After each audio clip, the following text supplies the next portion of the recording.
Okay. Hi, welcome to Tea Time with Amie and Bev. Good morning.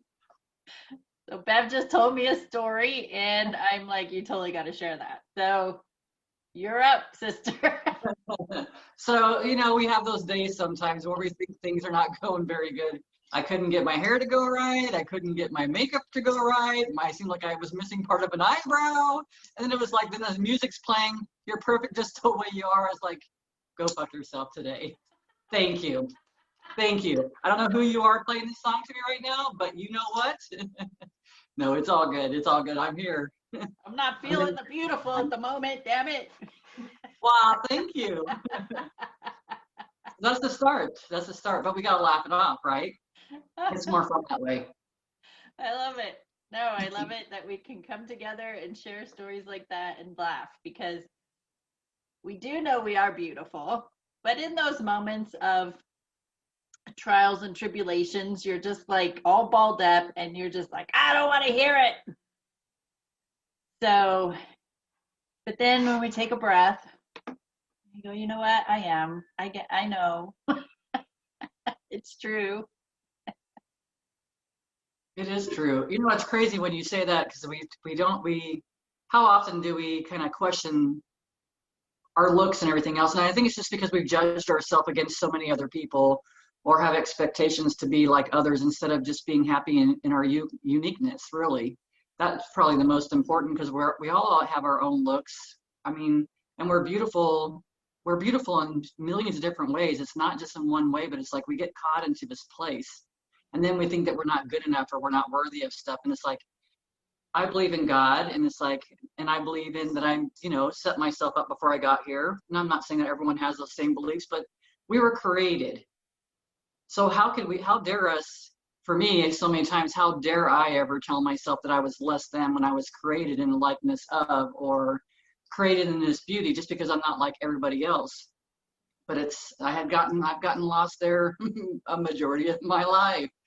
So, and it's a crazy thing trying to remind yourself, or like we've learned together, you've taught me, and looking at yourself in the mirror and saying good things about yourself instead of bad things, because we can sit and look at every single thing, this is kind of like a continuation of last week. We can look at all the things that are bad and think that they're bad when they're not good or bad, or we could look at all the things that we have that are awesome and then watch how things change. Oh, for sure. Um, earlier in my years, my hair and makeup needed to be perfect every single day, and it's because the makeup was to cover up the flaws that I thought were imperfect. I have a lot of freckles, Angel kisses. and yeah, that's a great way to look at it.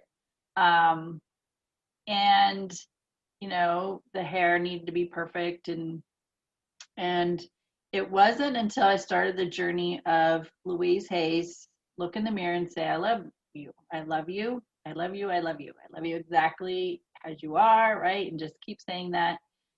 It wasn't until I went through that process that I was comfortable wearing a hat, like a ball cap, baseball cap, um, and and then I started playing like with headbands and different things because it was so out of my comfort zone.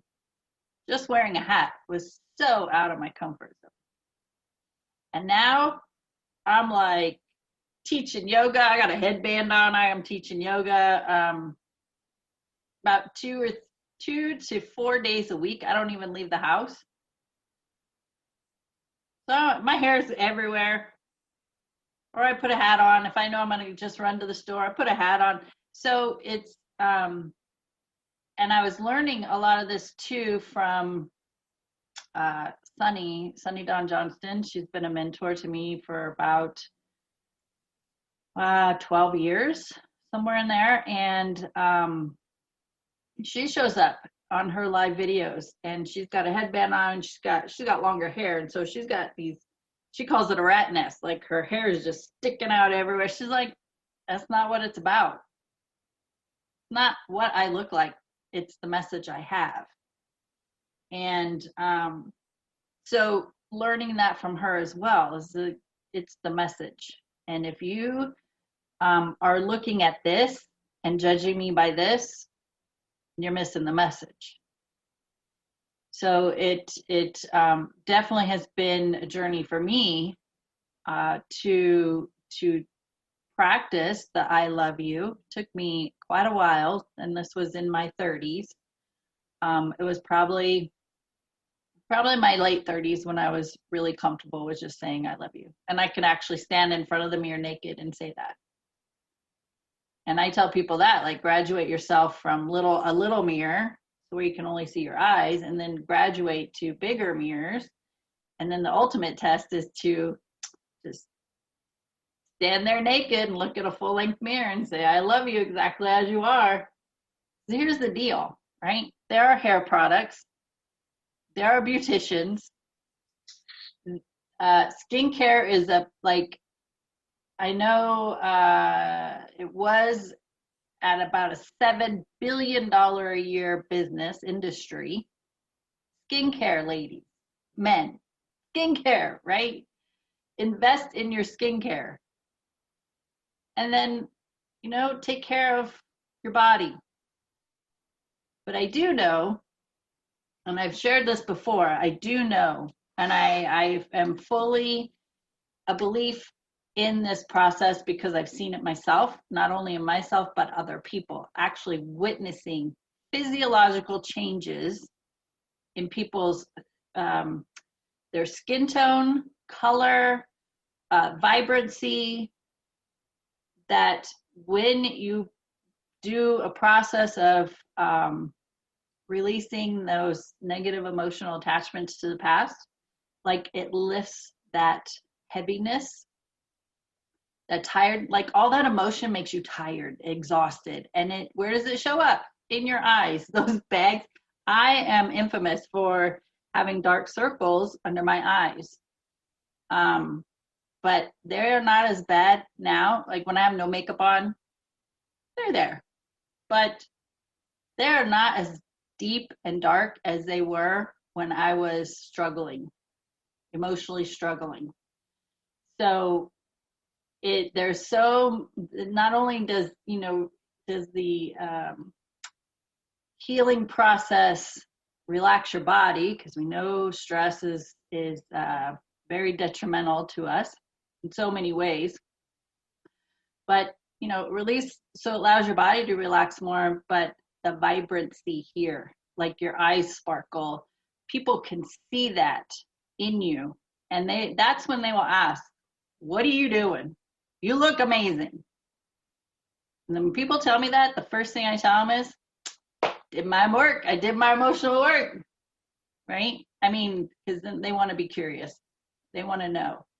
They think that you just have some miracle cream that you just start using, but really it goes hand in hand, doing the emotional work and relieving that stress and taking care of your skin.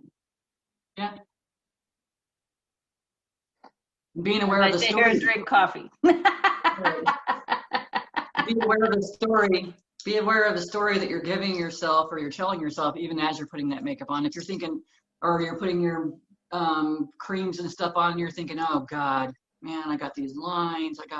Appreciate, I got this amazing skin. It's protecting me. I've got these beautiful eyes right here. I'm going to highlight them with some mascara. I've got these beautiful cheekbones. Whatever it is, it's like, look, catch your words. And you got to slow down enough to acknowledge those things. I saw a post recently, and it said something: if you're in depression, you're stuck in the past. If you're experiencing anxiety, you're stuck in the future.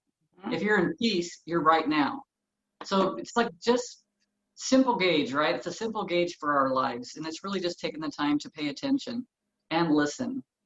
And I love that you said that about the makeup. Like, I have beautiful eyes and I want to enhance them. That's what makeup is about, is bringing those qualities that you have and enhancing them. And it's also a way of being creative.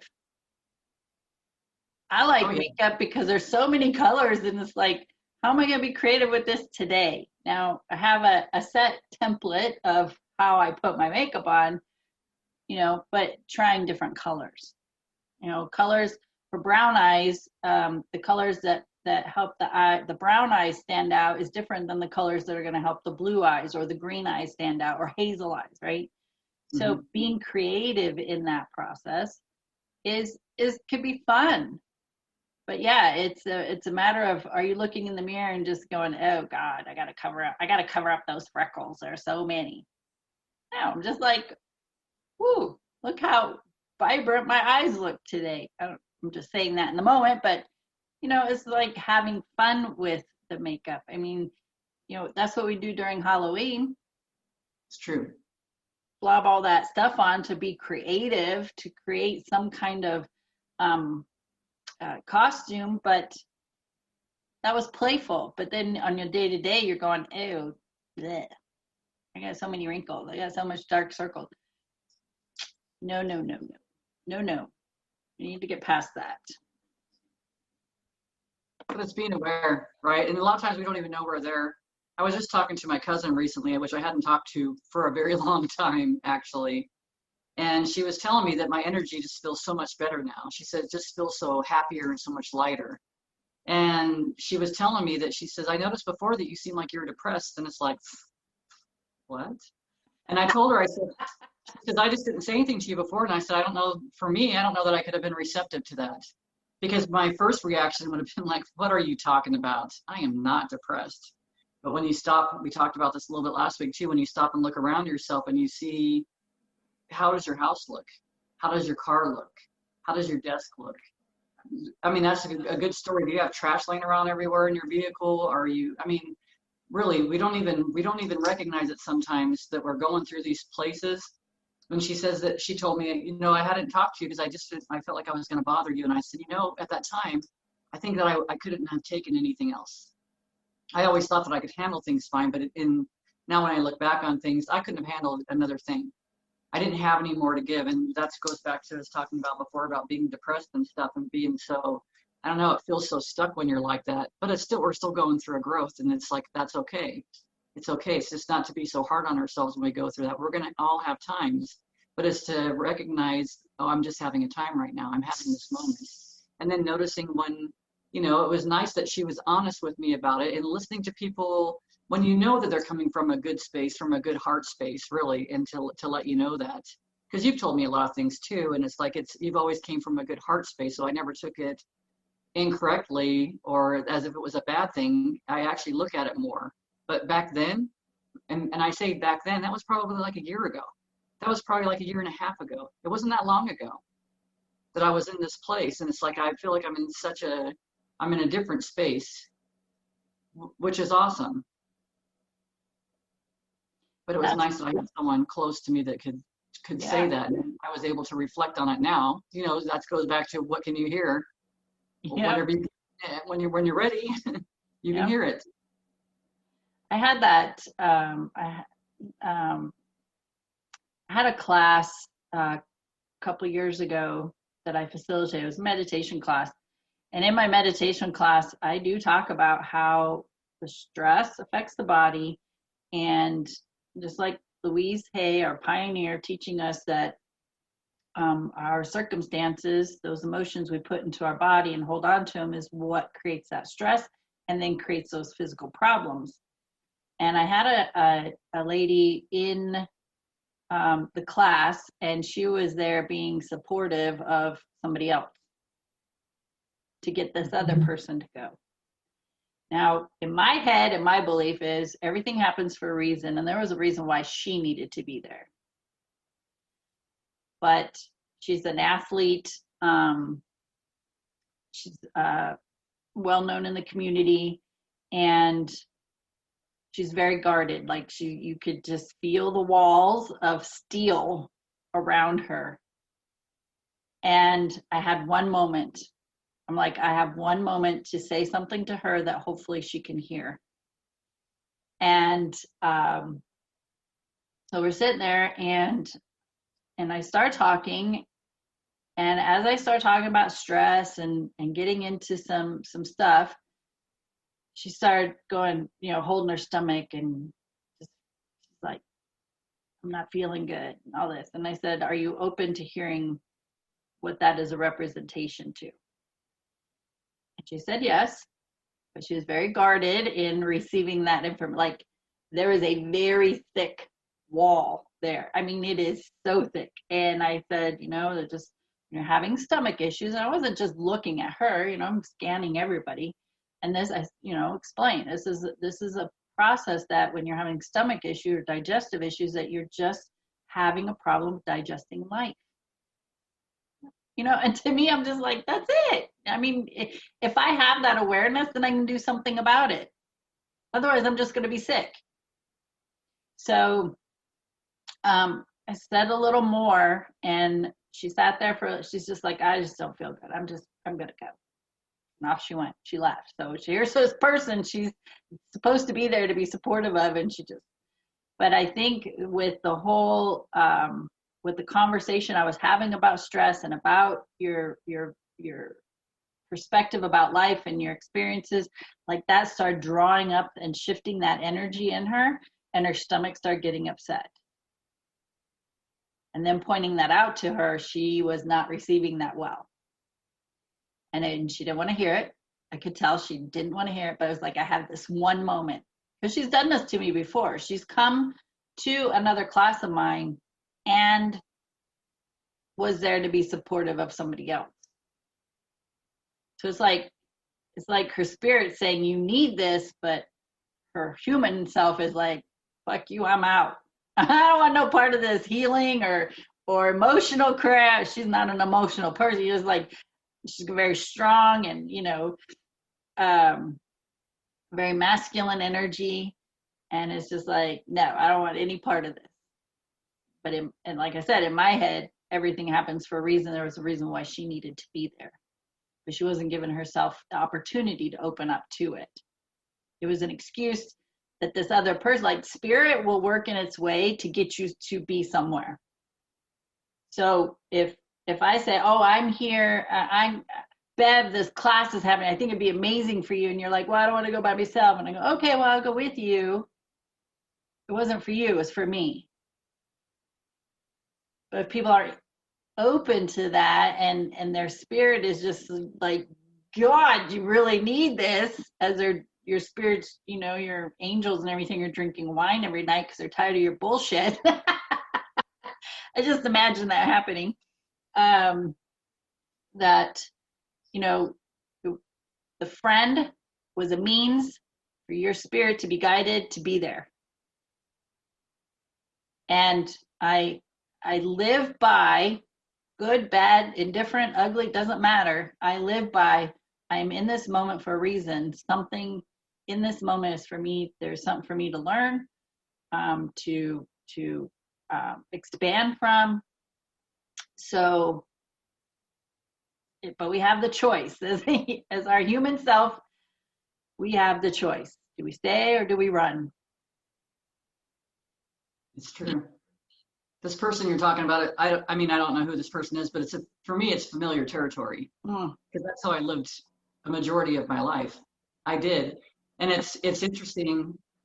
That's how we were in the beginning. Yes. Oh, it is exactly. More on the masculine. And I wasn't talking about you, just like. No.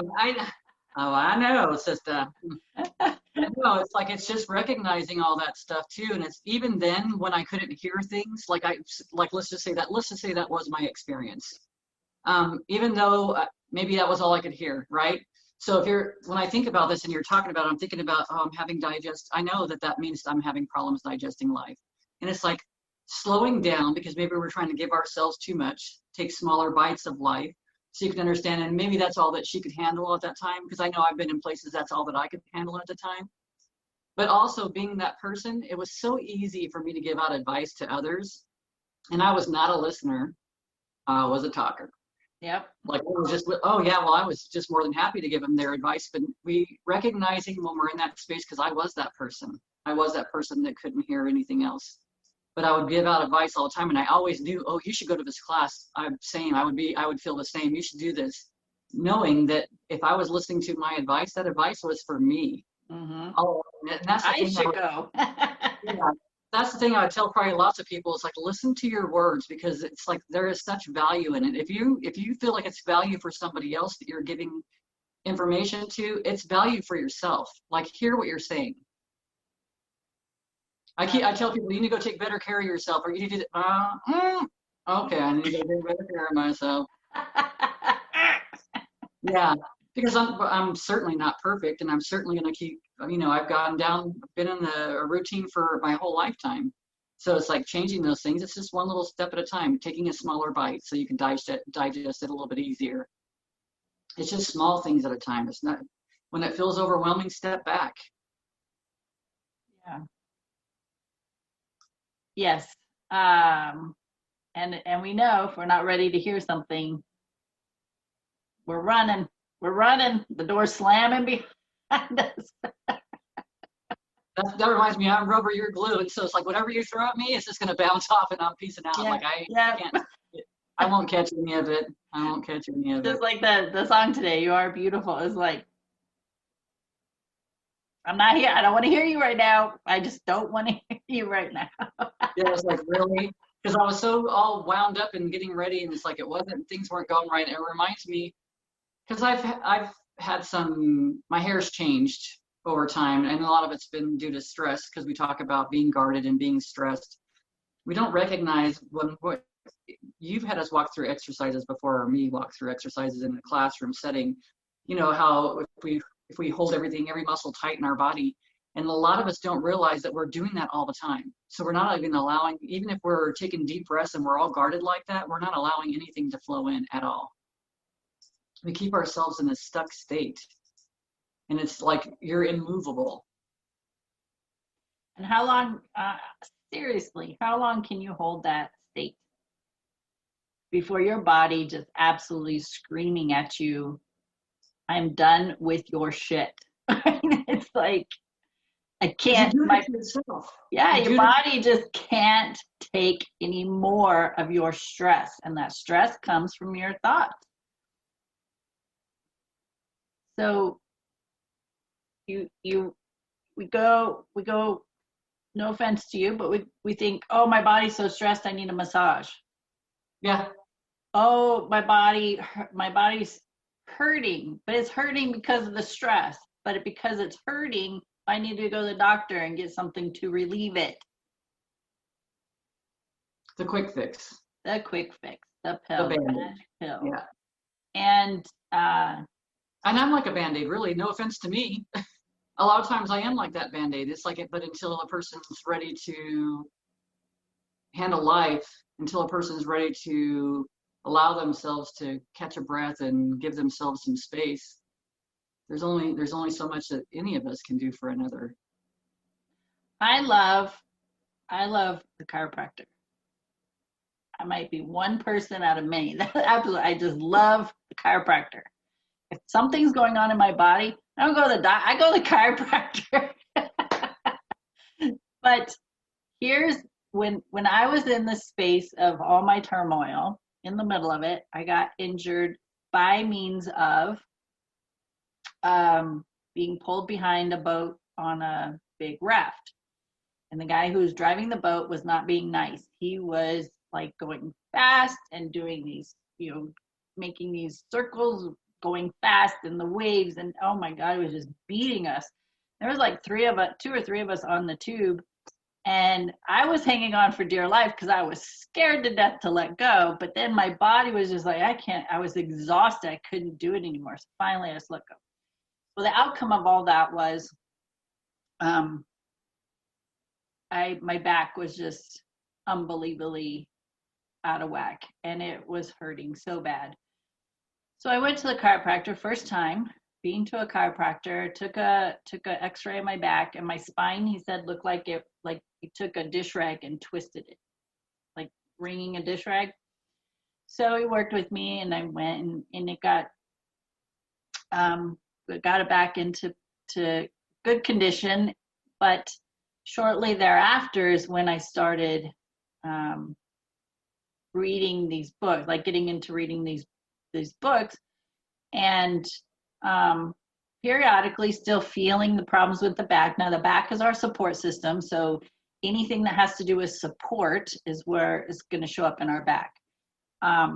So in my story, at that time, I was not feeling supported. I didn't feel like I could open up to anybody. Things were going on. I had a lot of anger. I mean, I was a mess. So that settled in my back, and that injury just happened to amplify it to get my attention. But I wasn't aware of the teachings of Louise Hay at that point yet. So over the course of time of me learning about Louise Hay's teachings and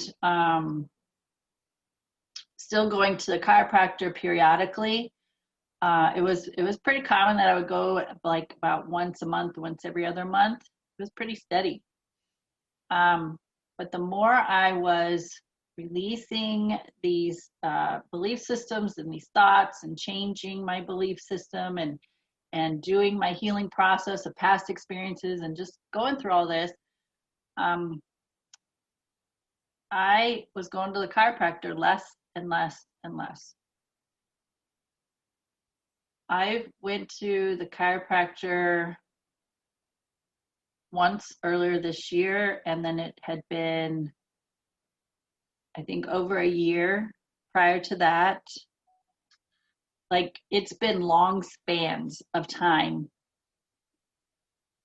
And even in those moments when I'm like, oh, I need an adjustment, I go get the adjustment, but I also grab my books and go, okay, what are we going to work on?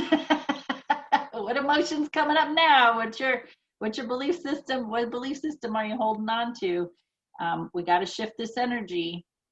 So there are things that still pop up to get my attention. And I know we mention this not every week, but frequently, that even Bev this morning with her experience with the song, and she's like, fuck yeah, I don't want to hear it. Things still come up for us. These are layers coming up, layers that are coming up. But each time for when you're practicing and practicing and practicing, each time it just gets easier and easier. And you're, what do they call it, Johnny on the spot. You're like, I'm dealing with this right now because this does not feel good in my body, and I don't want to hang on to this. Mm-mm.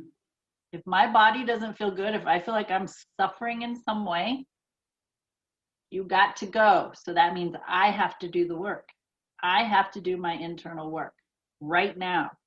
Don't like put it, maybe I'm in the middle of something, I can't do it in that moment. That's okay. But as soon as I can, boom, I'm processing, what situations have come up, how am I perceiving this? It's total responsibility by me of how I am seeing the experience. So responsibility is the key word here, and it's like if you want to do your healing process, you have to take responsibility. You can't get out of that one. Mm-mm. You have a responsibility in every relationship you've been in every circumstance you've been in every one of those experiences where you're still hanging on to shame and guilt and judgment and criticism and those fears. Like, you have a responsibility in all of it. But the easiest thing for us to do is point the finger and say, no, they did this to me. So we talked about being guarded in that too. And when we're guarded, I feel like that we're so guarded and protecting ourselves that we just don't let go. And that was when you were telling me that how much you were holding on. It's like that just is such a big picture, such an image of, if you would have just let go sooner, your body wouldn't have got so bound up. It's just a matter of letting go. But when we're guarded like that, we hold on to everything and we block everything out. So we're not allowing anything in either. We're not letting go. That means you're holding on, you're protecting all that crap that you probably would prefer that you didn't have. You're carrying it along with you and you're protecting it, you're guarding it. It's learning how to let go. And when you're guarding it, so you put these walls up and you're guarding your heart, because that's typically why we put those walls up, because we've been hurt in some way. So yes. We're guarding the heart. We are not going to love because these people, they need to prove that they deserve my love. Right? Yeah. Our spirit loves, period, end of story. Like, spirit loves. No matter what. No matter what. No matter what. Got to hear that. No matter what. But we put those walls up, and instead of what we think we're doing, like you just said it, is we're preventing ourselves from loving, but we're also holding in all the shit that we've been through and hanging on to all of that, because you're not allowing a space for it to be released. If you have those walls up, nothing comes in, but nothing goes out. It's true. So we gotta be aware of that you gotta drop those walls so that shit can come pouring out and let it go. Yeah. And you may get hurt again, but it's like, ask yourself, what's the lesson in that? What am I supposed to learn from this? Because that's really, it's been a while since we talked about it, but we came here to feel things. We didn't come here, I mean, in spirit, I believe that we don't really feel all this stuff that, like we get to feel the sensations and see things and touch things and feel all these emotions and everything else. If we come here and we get so afraid of feeling things, feel them. It's all right to feel things. And that's the thing, especially because when we're kids, we learn, you learn real quick. You burn your hand on the stove, not going to touch that again. That's like the severe, that's like you're protecting yourself, just in your life stuff. But as far as like feeling your emotions, it's not the same way. We're going to go through times where we're hurt. And if you look back at those times, you might recognize, maybe I wasn't ready for that. Maybe I couldn't love, maybe that person really was loving me, but I had all these guards up that I just didn't even let that love come in. How could I have felt it? Maybe, it's really just processing a lot of the things. And it's like you said, none of us are just, when you're in a relationship, it's not just one person, ever. It never is. There's a lot more to it. And relationships, I talk to people, because before I used to think that I could be by myself. I could be by myself forever. I could go live somewhere by myself. I don't need anybody. But the truth is, we're co-creators. And you don't co-create by yourself. You co-create with others. And others help bring forward the information that a lot of times the stuff that you need to look at, or maybe needs not the right word, the stuff you can look at and decide to just let go. Just quit holding on to it. Quit holding on to the story. And we think that we are alone. Oh, yeah. And that we're doing everything by ourselves. But in reality, somebody built that house. Somebody built the car. Somebody wrote the book. Somebody did the speech. Somebody said the quote. Like, we are never alone, ever in our journey.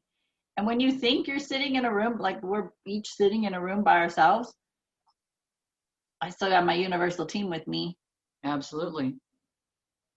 And I talk to them a lot. All day long. All day long.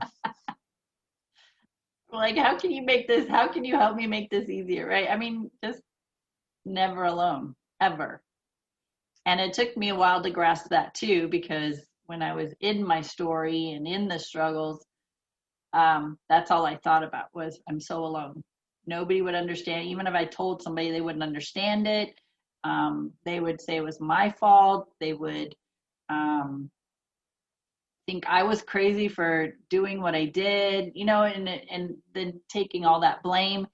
And I just kept my mouth shut and just lived with the anger and the resentment and the shame and the guilt, and just kept showing up every day, even though I didn't want to. I did not want to. I did not want to be on this planet, because I was like, what the fuck? This can't be what life's about. This cannot be what life's about. And I just kept asking the universe, not knowing that really at the time, but I just kept inquiring, what is life supposed to be about? What? And this was before I was 30. Like, this was in my teens, right? What is life supposed to be about? Because this sucks, and I don't want to be here if this is all there is. This is not for me. It's true. But my spirit was much stronger than I was. I tell you what, I didn't know it at the time, but it was my spirit that said, no, you're going to keep going. You're going to keep going. And every day I'd wake up kicking and screaming. I didn't want to be here, but it's like, no, you got to show up today. Keep going. Keep going. Keep going. And that's been my mantra since I was at least 14 years old that I am mindful of. Keep going. And if I had not kept going, I would not be here having this conversation with you. And I think you have mentioned the same, that why does it want to be here? This earth life fucking sucked. Just sucked. Bad. Sometimes it seems like you're just buried under a pile, and it's like you just have to slowly climb your way out and know that it's going to get better. And it's, when you were talking, it just reminded me too that we, even for myself, had learning how to ask for help. And it may be asking for help from your universal team, honestly.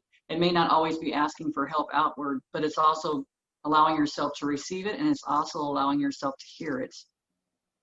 Because we've talked about that before. A lot of times we might ask for help, it shows up, and maybe it was a way that we didn't conceive of in our mind, and now we're not allowing it. Yeah. It's like, but asking for help to me was a big, huge thing, because I didn't ask for help. I was independent. I could count on myself. I couldn't count on anybody. I could not count on anybody else, really. In a lot of ways I could count, but it's like I realized that it was up to me. It wasn't up to anybody else. And I just felt isolated, that because that makes you feel isolated too, that I was the only one. I couldn't rely on anybody else. Oh my God, I could have used the help a lot of times, but I don't think I was in the place where I could even have allowed it. I don't think I could have let it in.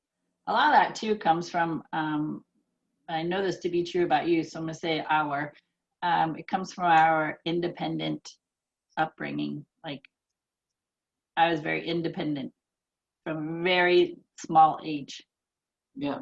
My mom talks about how I was, learning to tie my shoes. I mean, what age do you do that? Like 4, 5, 6? And she goes, well, here, let me help you. And I was like, no, I do it. Like, that type of independence started very young, and I have been in that for a very long time. And thinking that there is nobody out there that's going to help me. I got to do this. I got to figure this out. And all along, it was a lie. It was a lie. All the books I read, somebody had to write them. So I was never alone. The spirit of me guided me. Read this book, talk to this person, go here, do that. I didn't know that at the time. I just did it. I was like, ooh, this book sounds interesting. It's talking about hypnosis, which led me into past life regressions, which led me to karma and all this other stuff, and opened all these doors. And I was like, ooh, this is interesting. Opened me to a whole new world. And my help not only was the books, I didn't get that at the time, but the one person that I felt was the one person on this planet who would get me in my story was a psychic medium. A lady who knew nothing about me, absolutely nothing about me. She didn't even know my real name. Amie is my nickname, not my real name. And sat in front of her. She told me everything that happened to me since I was a child up to that point, and I just cried, because it was the first time in my life that there was another human being I felt comfortable with talking to. And she saw you. Yep. But it wasn't me being alone on a journey. It was me being spiritually guided to her so I could have that conversation to relieve some of that pressure. Your spirit is constantly guiding you. Constantly. We don't recognize it all the time, but it's there. And when I say your spirit, your internal spirit, your spirit of your body is guiding you. And then we have universe, God, source, spirit guides, angels. They're guiding us as well. It's our job as a human to listen to that guidance and to know we are being supported in a way that it's an I want to say an unknown way of guidance, because it's not something you'd be used to if you're not aware of it. I was being guided on so many levels, but I didn't know it. It works. And now when Spirit says turn right, you're going to believe I'm turning right. I'm like, okay, I'm listening. Yeah. Sometimes I'll be like, no, this is the way. Oh, okay. Okay. I've caught myself in that a couple of times. Okay. You're right. I should go this way because I don't know something is there, or I'm going to see something. It's just like the other day. I felt like I was guided because I dropped off my vote, and then I went through a back way, and it's like, oh, I'm going to turn through and go through the parking lots, through big lots, and go out through the light over there instead of trying to cross on airway, cross the road over there, because sometimes it gets a little bit too busy, especially the time of day the school had let out over there. So it's like, I'm not going to go that way. And there was a guy right in front of me, needing some assistance for change or money or whatever. And it's like, I knew right then I was guided right to this guy. I didn't question. I stopped and got out all the change that I possibly had, which is quite a bit, and just gave it to him. And he was very appreciative. And that was it. And I went on my way, went to the gym and did my thing. But it's like, there's just times that we don't know why, but we just do it anyways. Because I could have sat over there off of airway and got across at some point, but it's like, that was my path of least resistance. Right. That was the path to go to. And then as soon as I saw that guy, I'm like, oh, I was supposed to come over here. I got it. And it's just paying attention, just listening enough to be able to hear that. And also I want to say, having a question is a certain energy, and having an answer is an energy. So, because I've caught myself in this, I've even caught myself in this morning, asking a question, and feeling like I'm not getting an answer, asking a question, still not getting the answer. The whole idea of asking the question is asking it and letting it go, and then allowing that answer to come to you. Because if I stay in that space where I'm asking this question over and over and over again, I'm not allowing myself to get that energy of the answer, because it's two different things. It's just like looking at a problem and looking at a solution. It's two different things. You can look at the problem, but it's like asking, as soon as you see a problem, asking your universal team to bring forward a solution, let it go. And then it's like, all of a sudden, like, God, why didn't I think about that? Well, you are right now. So just do it. We're giving you the answer now. That's right. It's a matter of just letting go. And it's like, we'll get the answer as soon as you let it go. It'll come to you that fast. That peace is that close to you right now, if you'll let it. We want peace, but it's like, what are you thinking right now? How does your energy feel? Distract yourself. Find something else to do. Distracting yourself is probably one of the easiest things. Practice peace. Practice. Yeah. Can't even imagine that would be a part of it. Practicing peace. Practicing love. We've been practicing a million other things. Lack of communication, hate, discontent, all those things, separation. There's all these things that we don't realize that we've been practicing our whole lives. And it's up to us to make the change. And that's why we get into these places of like, you just feel like pissed off and like angry and something's got to change. And yeah, you just got to switch your energy. That's all. That's the only change that needs to happen. Yep, it's what you're giving your attention to. So it's no different than going to social media to get that dopamine hit to lift you up. But yet there's those posts that get your attention to get you all balled up. If you are wanting more peace around you, you go for the posts that contribute to peace and give your attention there. But what happens is, scrolling through social media, there's that one person that just gets under your skin and they posted something and you internalize it, and now you're all pissed. What are you giving your attention to? Are you practicing the peace that you were asking for? So that's an awareness. immediate awareness that whatever you are asking for, it is important for you to practice it. Are there things that are going to come up to trip you up? Absolutely. You're going to hit a speed bump. You're going to run into a wall. But it's just an awareness to help you along the journey. Like you could be trucking along and you're like, oh, I'm so peaceful. My body's so relaxed. And then bam, you run into a wall and you're like, oh, that person really pissed me off. Oh, I'm getting triggered by something. Something's triggering me. What is that really attached to? Because it's not the person who did it right now. It's the person who did it 30 years ago that's still in there. So then that's the layer, like we're talking about earlier. The layers keep coming up for some healing process. So you go, oh, okay, well, I still get triggered by that. How can I release this, heal it, forgive it, whatever the process might be, to go back into that state of peace? You do the process. You go back into your state of peace and start trucking along again. It's that it sounds so simple. It's like so simple. If we would just do it. It's true. The hard part is, the hard part, really, and I know it's to be true for myself because I kicked and screamed about doing a healing process. The hard part is looking at the situation from a different perspective without all that negative emotion attached to it.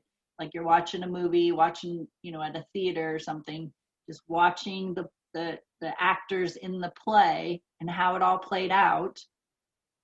But what we're doing, so in our cases, if we were still so focused on the experience itself and all the negative emotion, I would be sitting here absolutely angry and pissed off, and I would have probably nothing good to say.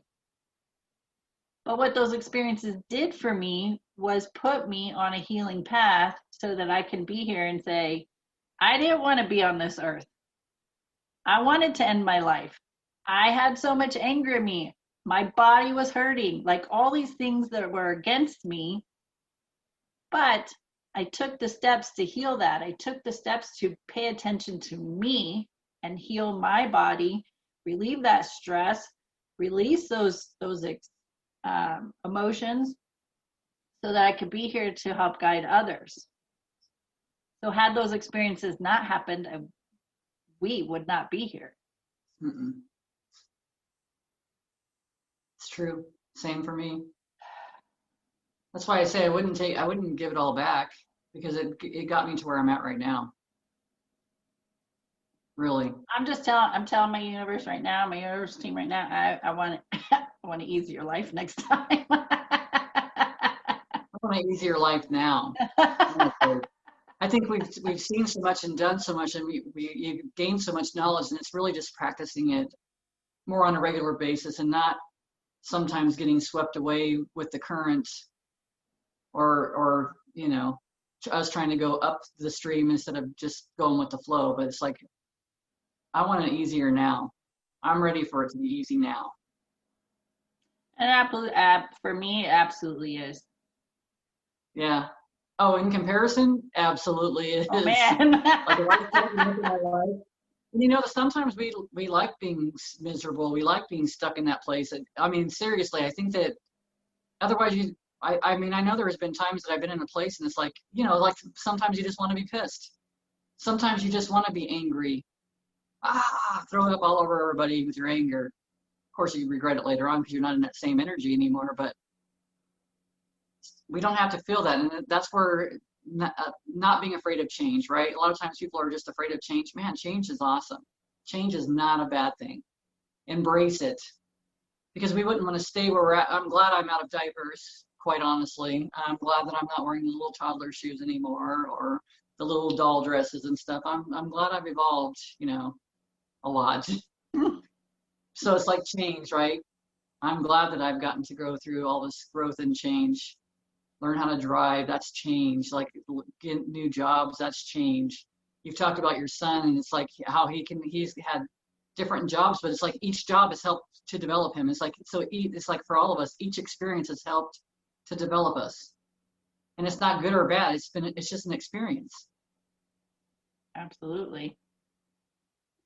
The change is inevitable. It is. So if it wasn't, we would still be in diapers. We wouldn't have learned to walk.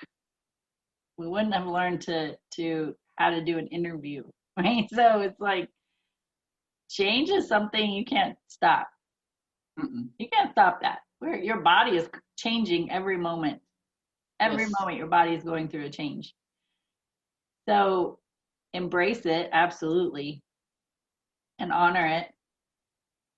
Changing, going from, let's talk about the evolution of the phone. Oh Just God. going from a rotary to a touch tone to a cordless. Oh my gosh, right? And then a cell phone. Like I didn't think I would ever own a cell phone. When they Cell start, phone, oh my God, yeah. Bigger than your So head. funny. Um, Yes. and then my first phone was the flip phone, like most people, it was the flip phone. And then when the smartphones came out, I was like, "Need one of those? No way!" And now that I have it, it's like such an amazing tool. I absolutely love it. And had I not evolved with that change, I would still be stuck in using a rotary dialed phone. Which is Right? so funny. Yes. So had I chose not to change, we wouldn't be having these conversations. Oh Had no. I Because we had wouldn't be I able to see chose them. had I chose not to change, can you imagine where my son would be right now? Had I stayed stuck in my stories with all that anger, that would have totally been projected on him. So who knows how that relationship would have come, evolved, probably not in a healthy way. Mm-mm. So absolutely, change is something to embrace. And even when it's a change that may seem like it was the worst change that could have ever happened, there is still something good to come out of it. It's about perspective. And again, we go back to when you're in the middle of it, you may not like it. It may be hard. It might feel like a struggle. But once you get through it and realize what has been created from that, that's your change. And then you go, oh, you can look at it and go, oh my gosh. Yeah, it was a good thing that did happen.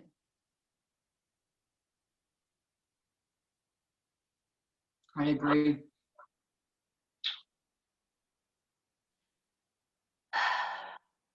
Like every once in a while throughout conversations, I gotta take a breath because I'm like, that's heavy stuff, man. It's a lot. It's a lot to process, but it's true though. And it's, we've talked about, gosh, go look at some of the, what is it, Chinese parables and stuff like that. It's like they talk about stuff being bad and how it's just that might be the perception in that moment, but it's like what good came out of it. There's regardless of what I went through in my lifetime, regardless of being molested, what good came out of it? A lot of good came out of it. I turned out to be a better person. I made my kids and their friends more aware of, be careful. These are your places. This is your body. This is your temple. This isn't for anybody else to touch unless you say it's okay for someone to touch. So it's like I learned a lot from that. I really did. Throughout my whole life, there's so many different things. I'm 50 years old and I'm learning it to love and know what love is. Yeah, I love my kids and everything, but it's like it's different when you start learning how to love yourself, and it's different when you allow others to love you too, Mm-hmm. without thinking that they want something from you, because that's not always easy. When you're an independent person, it's like, oh, what do they want? What do you want from me? What do I got to offer? What are they trying to get from me? Like I couldn't be loved just because. Put that wall up. That's right. But that's how it breaks it down. So it's like it's just that I've learned so much just to pay attention to myself. How am I responding to something? How am I reacting to something? How do I feel about that? And then even more now, I'm recognizing when I hear something that I don't really agree with, I don't have to have an opinion about it. I don't have to say anything to the person about it. It's all right in a place where I'm letting them be themselves too, because they got to find their way. And I've noticed that the more I do that, the more people that I'm around. And sometimes, when you say something and someone doesn't say something, you're like, oh, you don't agree with me. And that's all right. They don't have to agree with you, but it's like, but do you agree with that? Is there something that you could be looking at there that's maybe a little bit differently? Maybe you're being too closed-minded, narrow-minded, however you want to look at it. You got those blinders up and you just can't see something else. So sometimes it's just really just enjoy looking at yourself. It's all right. It's not a bad place. Just here, like in doing the videos, I mean, looking at ourselves. You do a Zoom class, you're looking at yourself. So it's like, get used to it. I mean, I had to do that when I was doing the Facebook Lives, and I started doing that. I was looking at myself, and it was so hard. It was so hard. It was just like, oh, this is crazy. It's difficult, but the more I loved myself, the more easier it got, and the easier it got, the easier it got. I mean, you just hop on and do it, right? So, the other thing is, like, it has come to me a couple times while you were talking, is that the energy that you bring with you. So I went to a meeting the other night, a group of women, and they asked, you get there and they're like, oh, how are you? How are you? Right? That's what everybody asks. How are you? And I'm just like, when people ask me that, for the most part, I don't just say, I'm good. I say, oh, I'm amazing, or I'm fantastic, or things are great, and I put that smile on my face, and I'm genuinely expressing that.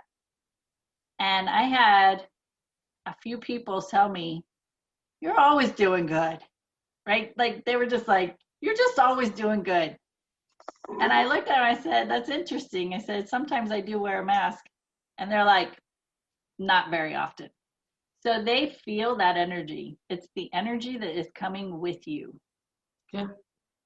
And we've talked about masks before. Like, you could put that smile on your face. You may not have a twinkle in your eye, but you can put a smile on your face and say, oh, I'm good, right? Yeah. You're trying to bring that smile in, but inside you're just in turmoil. That's energy. People feel that. So when I was receiving those comments, it was an awareness for me that how much I have shifted and changed, and how my energy is, and that they pick that up. And I'm not somebody who, now in my life, I'm not somebody who can put that mask on. If I'm not doing well, people know it. They see me, they're like, oh, are you doing okay? Like, you can tell, face, body expression, all of it. Like, Amy's not doing well today. Nope. But they acknowledged that for me, and it was good to hear that. Like, that is awesome. This is working. It is. I can't fake it either. I can't. And it's like those closest to you, you don't have to say a word, they just know. Yeah. And then sometimes you're just not ready to talk about stuff either. I've been there too. I've gotten that a few times. I'm just in a space, and sometimes I'm processing things, but it's like they're there for a reason, asking you what's going on, how's everything going. And because when we start talking about those things, we start hearing ourselves out loud. And again, we've talked about this before. When we start talking about it out loud, we start recognizing that we're taking power away from that thing that we've kept trapped in ourselves. So letting it go, not holding on to it any longer.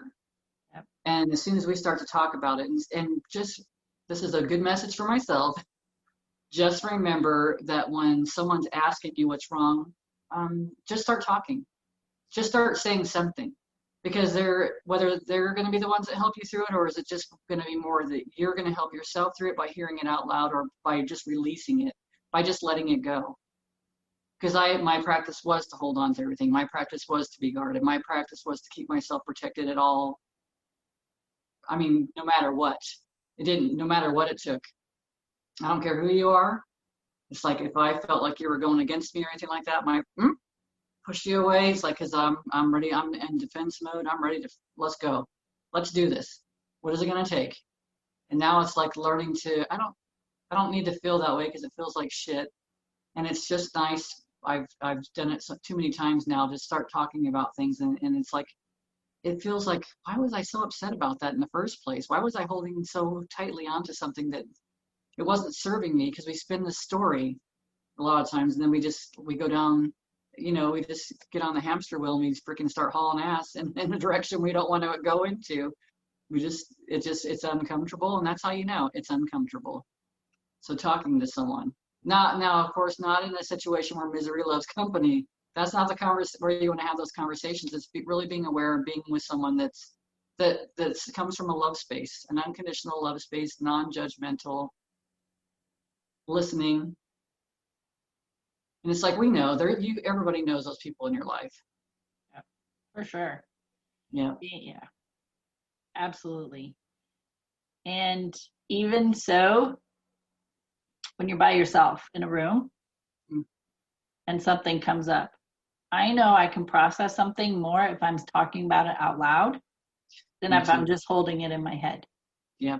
So I'll sit in a chair and I'll just sit there and go, okay, this is the way I'm looking at this situation. This is how I'm feeling. It'd be the same as writing it, pen and paper, writing it out.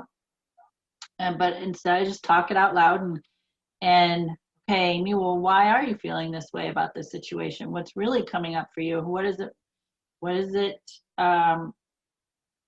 similar to? And it always reverts back to childhood shit that, what's really coming up for you, and how can you change? So I just walk myself, but talking out loud, or for a lot of people, pen and paper is better.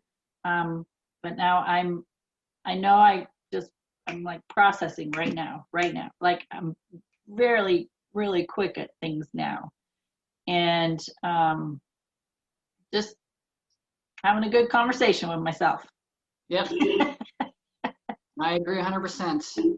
I mean, that is one of the ways, and I've actually recommended that to a few people, because sometimes it's hard to share. I'm like, well, you don't have to share it with anybody. You don't, but you can say it out loud because you're like, it's releasing all that energy. Yeah, and even if I have to yell and scream.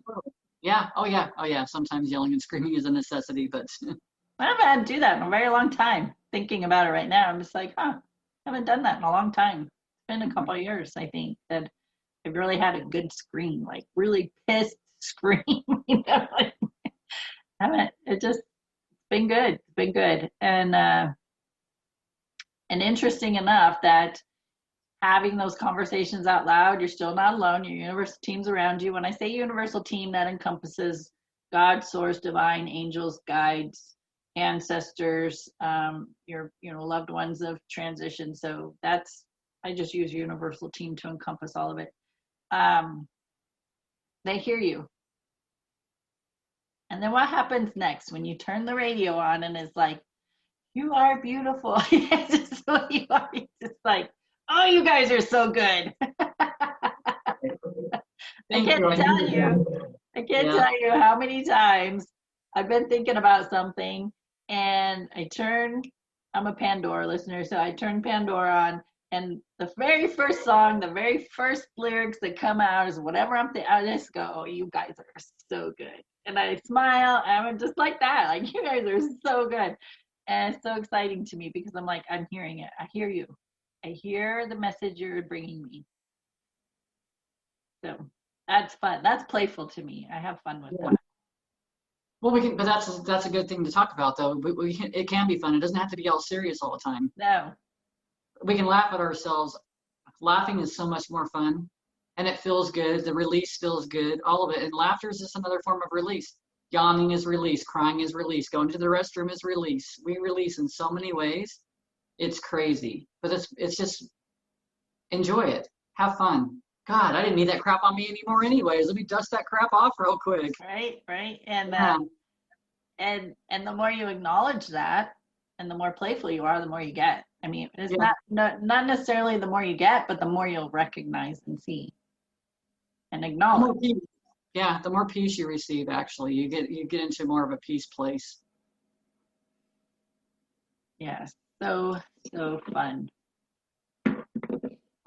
Well, I think we've been on here an hour. I don't know. I don't have a timer, and I Oh, didn't see gotcha. what time we started. So